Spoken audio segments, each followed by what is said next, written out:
يذكر عبد الله بن مسعود رضي الله عنه أنه قام مع النبي صلى الله عليه وسلم، وجده يصلي بالليل فصلى معه.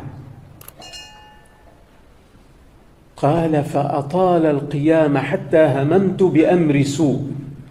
قالوا وما هممت به؟ قال هممت أن أقعد وأدعه. قام معه صبي. حينما تسمعون عبد الله بن عمر، عبد الله بن عباس، عبد الله بن عمرو وهؤلاء الصحابة لا تتخيلوا أنهم كانوا في الأربعينيات أو في الحلقة الخامسة من عمرهم أو السادسة أو حتى الثالثة، إنما كانوا أبناء 12 سنة و14 سنة، وصنع منهم رجالا. فلم ينتبه النبي صلى الله عليه وسلم لهذا الصبي ويخفف الصلاة من أجله، وإنما أطال في قيامه كما يفعل وحده صلى الله عليه وسلم.